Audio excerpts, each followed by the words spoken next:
Now, welcome to the stage, CEO of Mentor, David Shapiro. Great job, you guys. Thank you. Good job.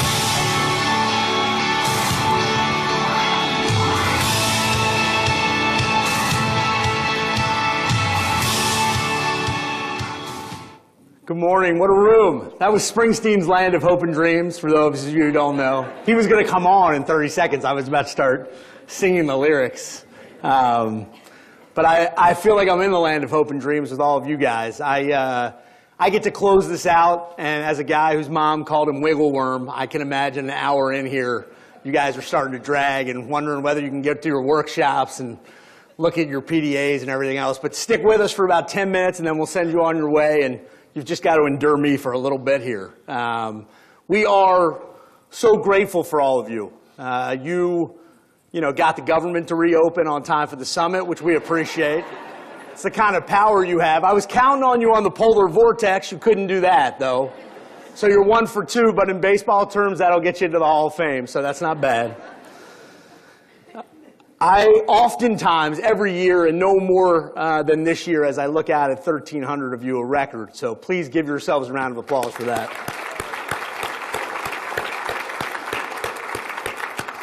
One year, maybe when the technology gets a little bit better, I'll have to ask our folks at LinkedIn. I'll come up here with one of those cameras on my glasses, and you'll be able to see what I see. Because what I see are heroes and allies and backbones and the collective force and fuel behind the movement to ensure every young person has the relationships they need to strive and thrive. I feel privileged to be with all of you as we reflect on progress and possibility, as we celebrate righteous struggle, the deliberate sacrifice, and the stubborn progress of equity and the quest for universal human rights. We are 1,300 strong from 47 states, 10 countries, Puerto Rico, and the district. Yeah.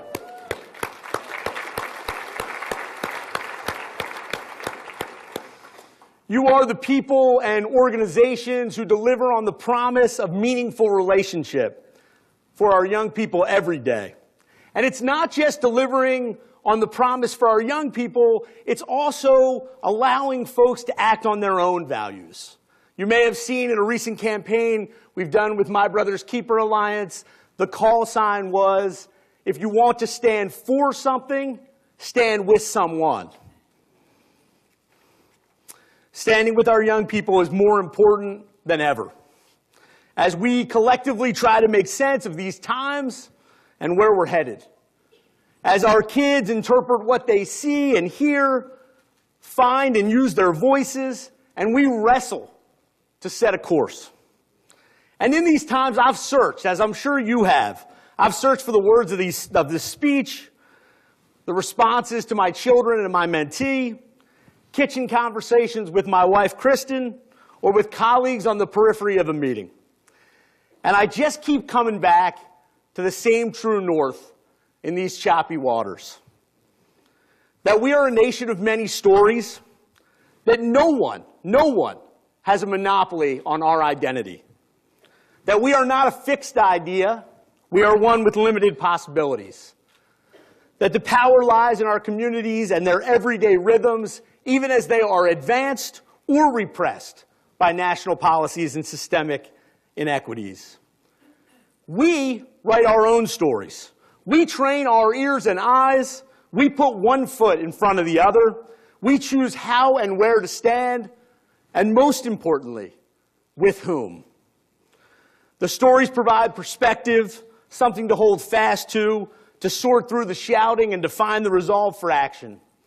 At Mentor, we have the privilege to serve all of you and to bear witness to these stories of courageous, resilient, innovative parents, educators, faith-based leaders, public servants, and organizations, communities that show the way to solutions. They thread together our shared humanity, our prosperity, and our fate. There are so many stories that uplift our resolve and resiliency, but I just want to share one. About a month ago, I found myself in Milwaukee, a great place to be in January. All the hot spots you get to go to when you run Mentor. The moment had actually started 2 years ago when President Obama's administration held a My Brother's Keeper town hall in the Bucks Arena and truly listened and were attuned to the voices of young people in the community who said, we need better, more coordinated, and more mentoring.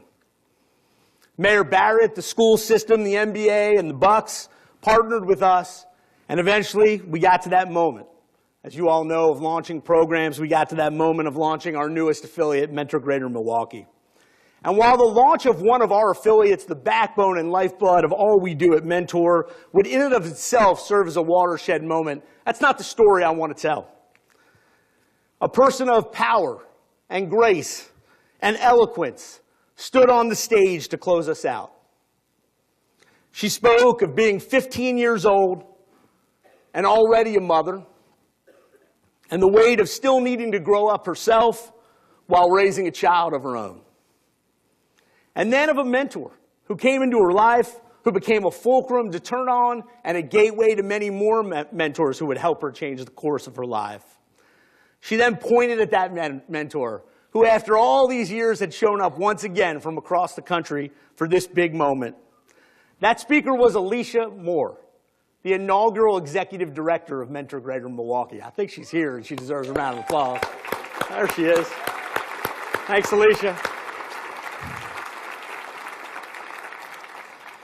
She is leading a movement in the very city where she found a mentor all those years ago. And her work, alongside so many, will ensure young people have the mentors to meet them where they're at and empower them to write their own stories. You are helping to author stories like Alicia's every day. Ones that show what is possible when we reach up, show up, when we provide on-ramps to get back on track. This is what it looks like when we're allies, not saviors.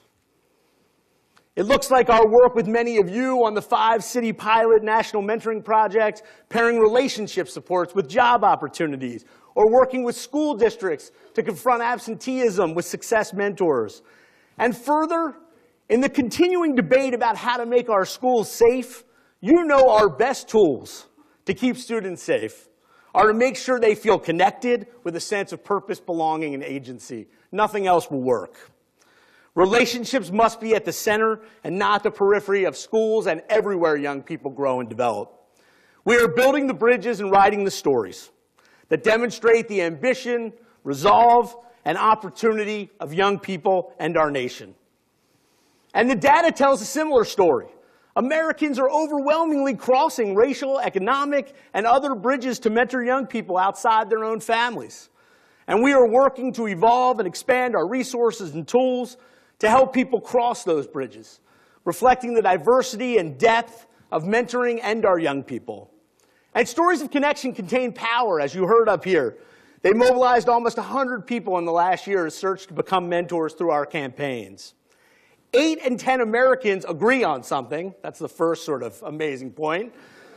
But what they agree on is your work. They agree that there should be public investment in mentoring, a proof point that helped us protect and increase what is now $94 million of direct investment at OJJDP.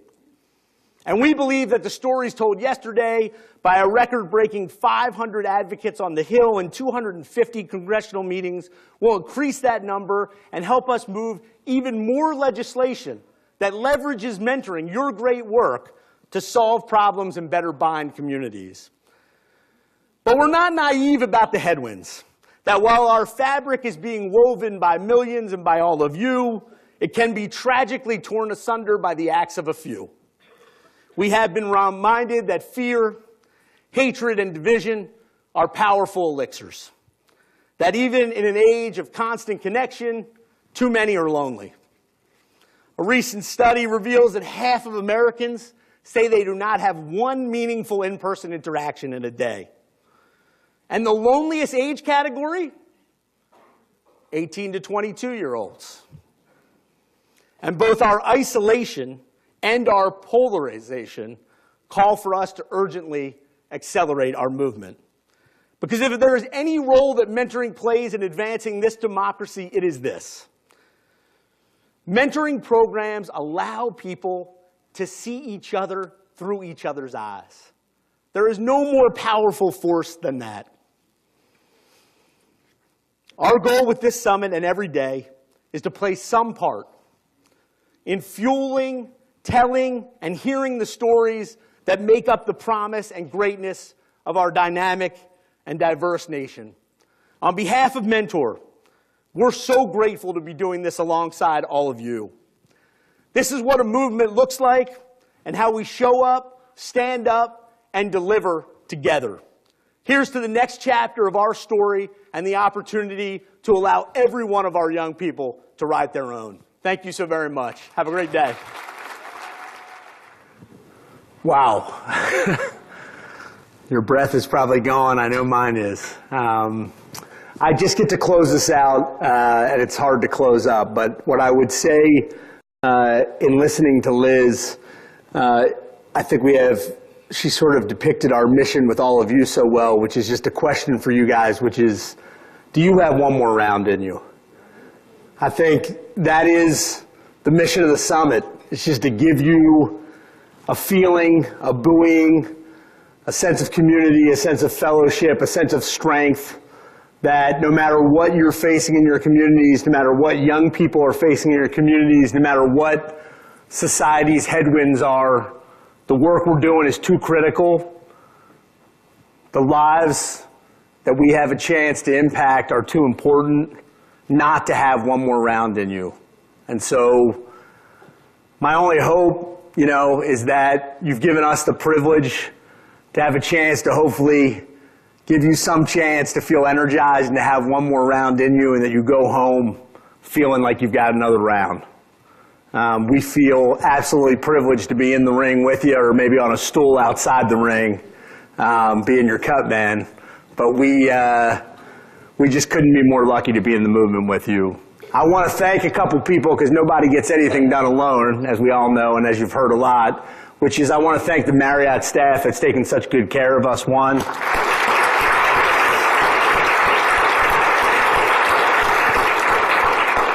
I was in a conversation last night, and there's often this sort of artificial wall between the people who are taking such great care of us and the content of what we're doing. And one of the folks who works here at the Marriott was talking to one of our presenters in a session on mentoring and mentoring immigrant and refugee youth, and they were in an intense conversation at the end of the session. And I thought, this is how you know you're in the real world, when that wall was removed. And I want to be in the places where there are no walls. So that was pretty exciting. I didn't mean that to be about walls. I'm sorry. I was staying away from walls, and then I went right into it somehow. It must be in my subconscious. We've been hearing a little bit about walls.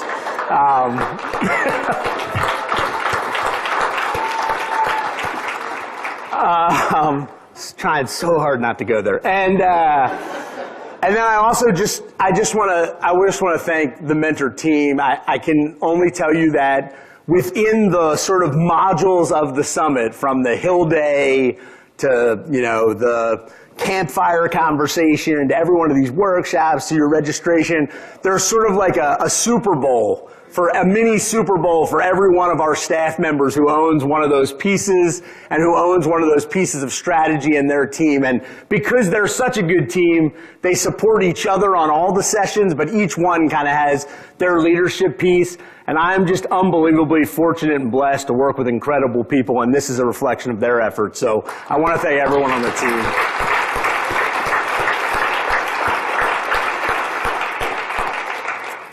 And then finally, I would just say, safe home, go home to your communities, try to not turn on the TV for a little while at least.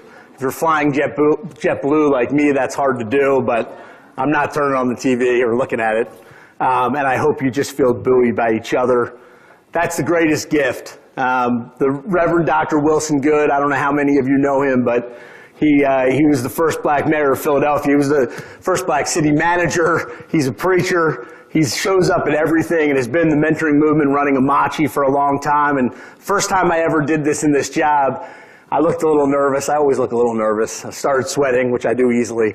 And Reverend Dr. Good, who didn't really know me, Wilson said, put his arm around me. He was wearing like a three-piece suit, I remember. I've never looked that good in my life. And he said, what are you nervous about, son? And I said, I'm nervous people won't show up. And he said, there's power in convening people.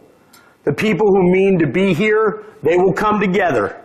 3 people are powerful, 300 people are powerful, but you have the power to call them together. Set the table for whoever shows up and make it the best and most meaningful banquet it can be. You just keep bringing them together. And ever since then, as I get nervous or I'm lying in bed telling my wife I'm nervous nobody's going to show up, similar to the way Liz remembers Arthur, I remember Wilson saying, "You have the pleasure and privilege of bringing people together." That's our privilege at Mentor, and we thank all of you, and we'll see you next year and before then. Thank you so much.